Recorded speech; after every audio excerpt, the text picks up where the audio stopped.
There's nothing to eat. Dough. Okay, so first things first. These are 2-pound bags of flour. I kind of make dough somewhere in like a 1 pound, 1.5 pounds at a time. So something for me in particular, I find this very important. I can't eat folic acid, so I buy this particular flour. It's not enriched.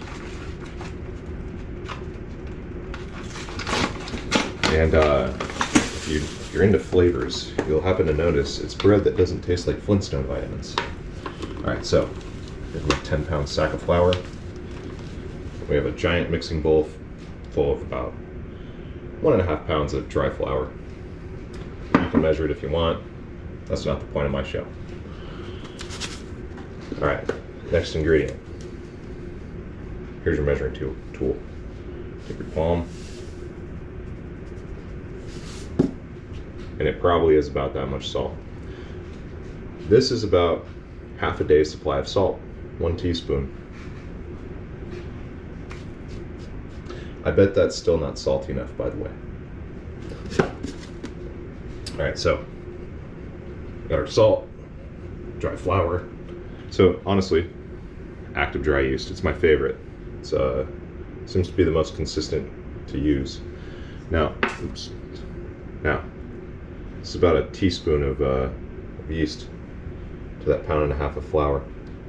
I've used less, and you get like a really nice fine dough, but it takes a little longer to ferment.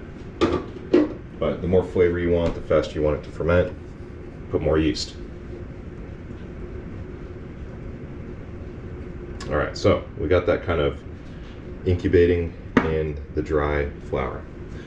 Now my water coming out of my water heater is like anywhere from 110 degrees to 130 degrees. Alright, so this is the magical part. Now you gotta know a little bit about dough in order to pull this off.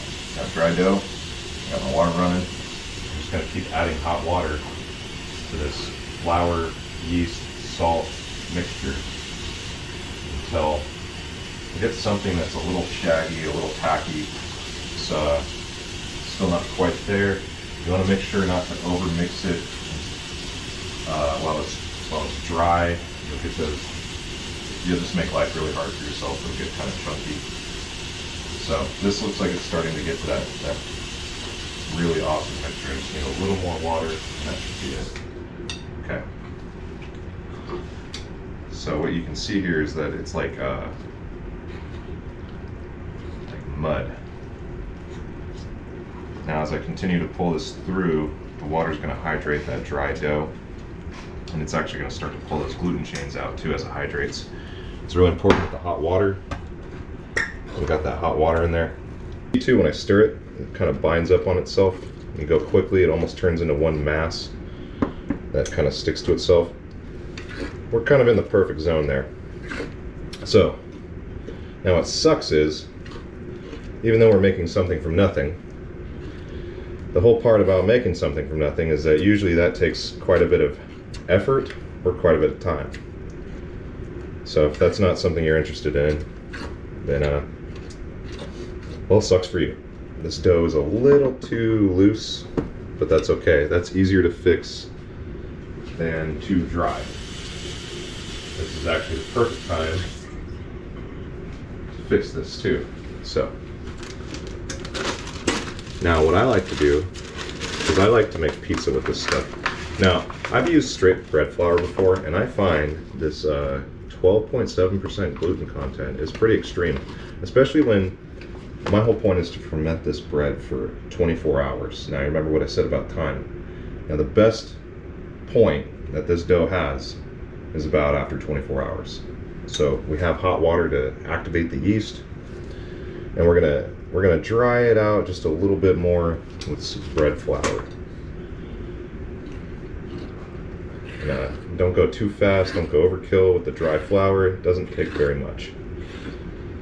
You just want to pull a little more water out of this this mixture here, and a little higher gluten flour actually helps our custom pizza dough here.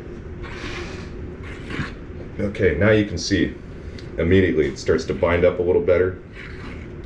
and it's still sticking to the sides of the container.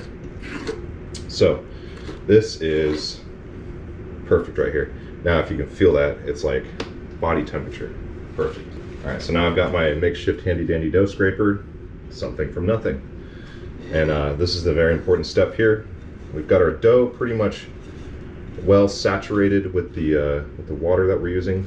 Now it's binding together to create a loose ball, and this is perfect consistency for us to begin folding this dough. Now this is an extremely important step, because what this does is it kickstarts these longer gluten chains to pull out from whatever was released when we initially hydrated this dough. And so as we get it to work in this fashion, it's going to do its first rise in this pattern. Overall, we have modern magical things. Our flour is not poor grade, it's super high grade, it's super refined. So we don't actually have to put a lot of physical work into making this bread behave. Everything's already right there for us, just add water. So you don't have to do hours of kneading. If you find actually, if you've ever used a bread maker or kneaded dough, you can over knead this stuff and it doesn't perform quite right. It doesn't taste good. It's the inside, the crumb becomes gummy instead of, you know, like granular, and you know, a variety of things. So what I do is I get it started, and then it's actually a little too loose. So what we're gonna do is just add just a slight bit more. Now I'm not gonna lie, I didn't come up with this method. This is actually something I learned from Tasting History. I love that show.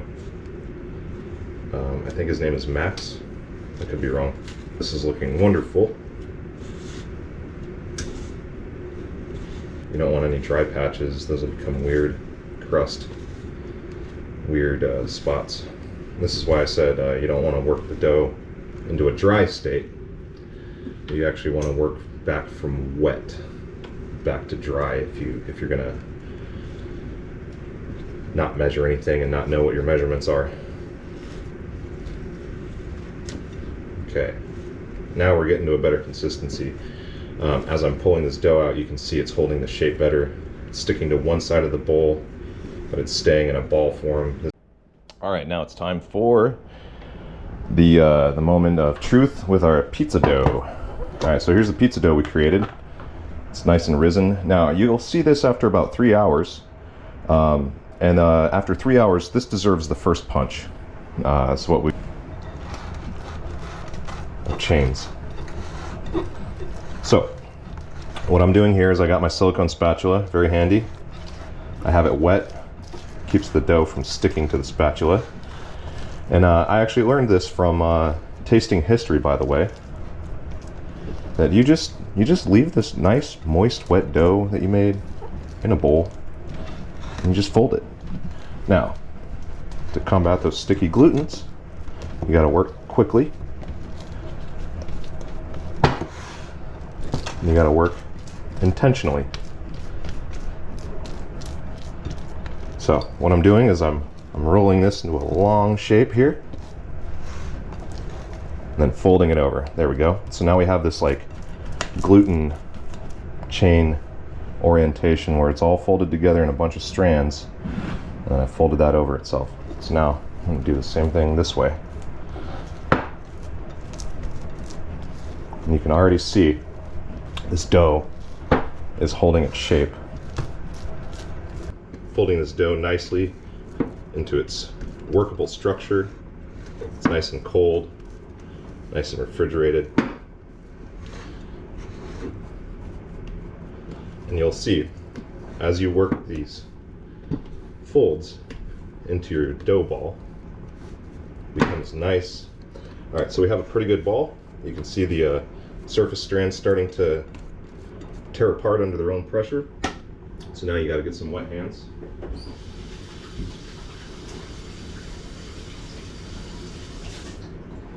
And we've kind of worked this thing into its own like blossom shape, right? So we got to actually flip this thing over. All right, there. So now we have the smooth side. So now what we do is we turn the dough and keep folding the outside of the dough and pressing it underneath the whole ball. Pressing it down a little bit as you go and continuing folding that dough underneath itself. What this does is it pulls those chains around and down, and it keeps pulling those chains, and then you squish it, makes those layers. What we have is really nice coherent gluten chains that so that we have a dough that doesn't fall apart when we go to spin it into pizza. Okay, so now we did that work, blah. Now we gotta let it rest. Okay, so now that's gonna rest. We put some oil on it.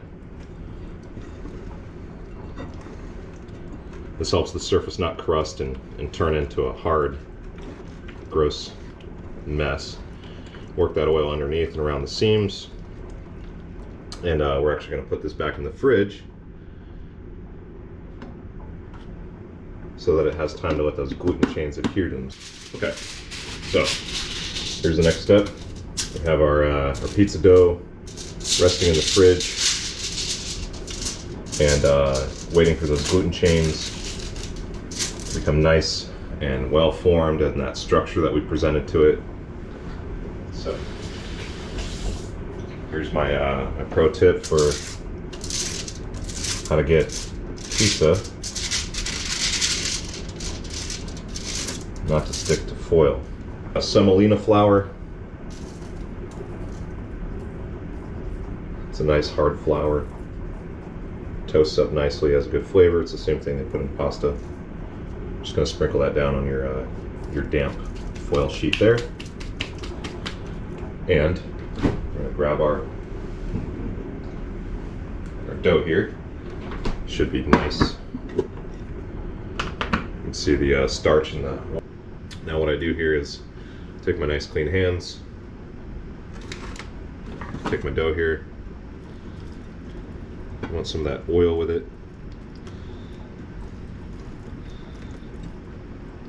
And we're gonna get a wad of dough. It's about 2 fists together. Now, food is really like that. The proportions of things that we eat, you know, it's like really there is a thing to like something like the size of your hand, or 2 hands together. You know, it's like very satisfying in the proper context when you actually have nutritive, real food. Okay, so we've got our loose form here. We're gonna fold that over. We're gonna fold it over again, nice and long here. Kind of made a square sheet, basically. That creates these gluten chains that are all layered together.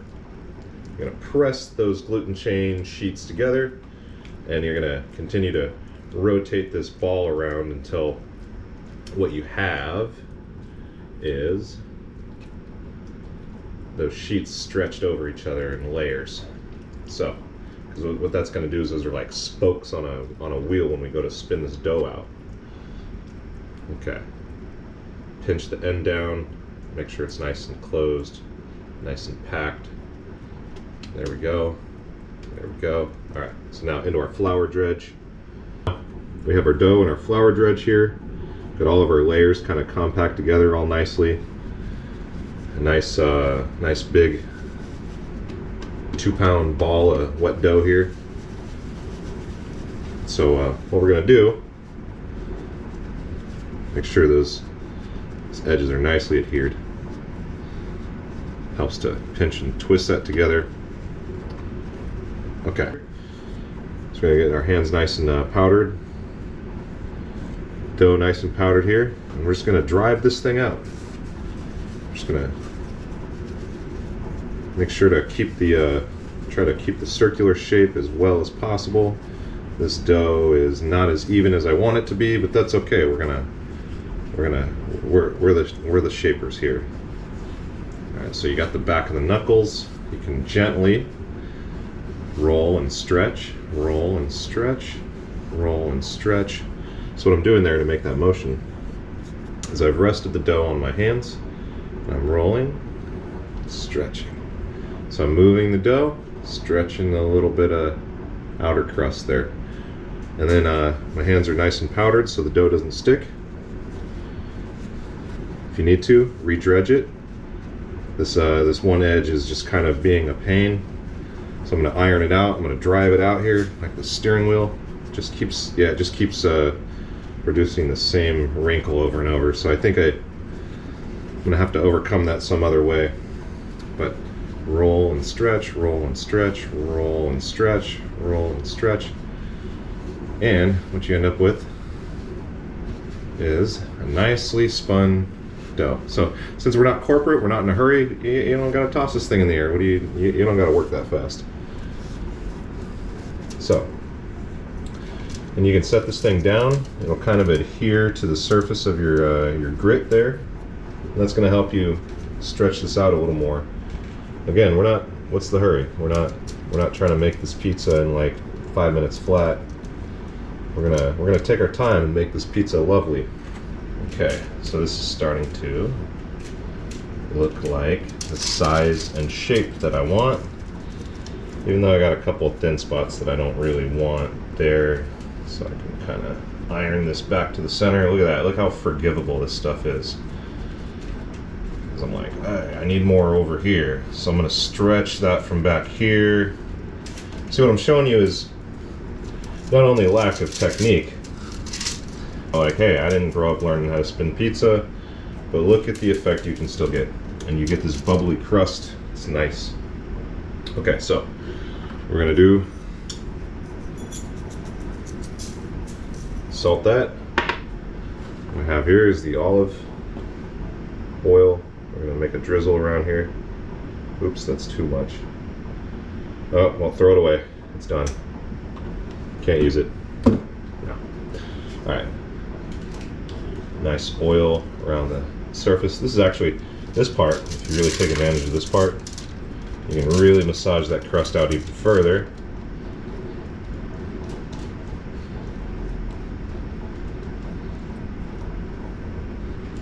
Right to the edge of that foil, because we want a nice landing pad for our sauce and our cheese. I want to make sure to get that oil underneath that crust too, because it's going to deep fry it. That's what it does at 450 degrees in the oven, by the way. Why do you think pizza's so good? Okay, so we got our nice... Okay, so we got our dough down. It's nice and big. You can see 2 hands, like easily you could feed 2 people with this, right? Now we got our dry part skin mozzarella here, and we got our marinara sauce ready to go. Any nice, elegant marinara or spaghetti sauce that you like, that's the thing to use. Okay, so nice clean hands. I like to use my hands a lot. Little sauce. Spread that out. So we got our sauce spread out nice and evenly. You can still see dough. You can still see a little sauce there. We're gonna keep, this is what I've noticed, is like you kind of want to actually incorporate it into the dough itself, right? It's like it creates a nice moist layer. It makes the sauce not runny or not oozy. It's kind of just creates a nice textured effect. We want to get this the super edge away from this sauce edge away from the crust edge here, because that'll burn. The way we're doing the pizza, that'll burn. Okay, so we got perfect amount of light sauce. What you do is you actually want to take this cheese and make like a single layer of cheese strands all the way around your pizza. Now you notice you can still see some sauce, right? That's okay. You can still see sauce through the cheese. That's okay. The cheese is going to melt. It's going to pool. The sauce is going to help the center of the pizza stay downward while the upper end is a crust, and it rises really well. So yeah, it rises up and it pulls that sauce together. Cheese releases a little of the oils, makes a nice mixture with that sauce. Tomato itself contains citric acid, and when you mix certain salts and citric acid and cheese together, it actually creates a more melty substance. So pure mozzarella and tomato sauce really is the magical reason why this stuff pulls so well. But I just want to show you, like, check this out. This is just a very, very thin layer of mozzarella cheese here, and you'll see when this is done, it's just beautiful. It's just wonderful. Okay, now for our pepperonis. These particular ones, what do we got here? Pork, beef, salt, lactic acid, paprika. Yeah, see, I told you what pepperoni is. It's paprika flavored and garlic meat. But my friend prefers these brand. He's excited about this. Let's try to make them the best pizza we can here. I pulled out way too many. Okay, we got to have that one in the center. But hey, who wants that one in the center? It's like everyone's gonna eat a slice from 4. Like, why not have that like 4 corners right there?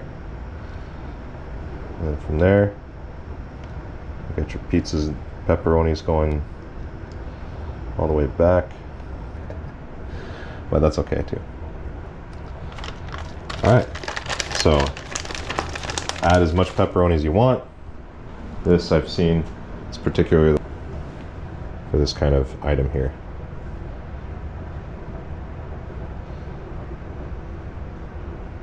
Spread those out. Okay, so get our pizza ready to transfer here. All right, now the hard part. This is no matter who you are, what you do with pizza, this is always the struggle right here. Just getting this thing from here all the way to here. Look at that. So however you can do that, you figure it out, because that's pizza in a nutshell. So make sure that stone goes all the way to the back of that oven, because if that stone doesn't hit the back of the oven with that little gap, the air just vents right out from behind it, doesn't touch the pizza. The way these ovens work, well, whatever. You'll see. Things go to the back. Actually, only 12 minutes. And so what we're gonna do, so this pizza only takes about 12 minutes. So what we're gonna do is about the halfway point. So I got my timer started here. At the halfway point, about 6 minutes, about 5 minutes in, we're gonna turn that oven down to 425. That way we don't scorch the pizza. Pull this guy out. Looks amazing. Beautiful thing about foil, it doesn't retain heat. Look, it's already cold to the touch. Boom, pull it up on the stove. Done deal. Throw that pizza oven back together, make sure it's off. And now we'll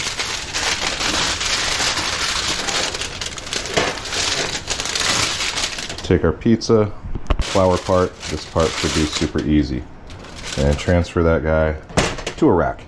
Everything should be cooled on, something like that. Okay, so that is a fantastic looking pepperoni pizza next to a fantastic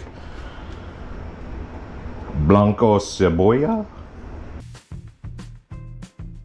Wow, you made this?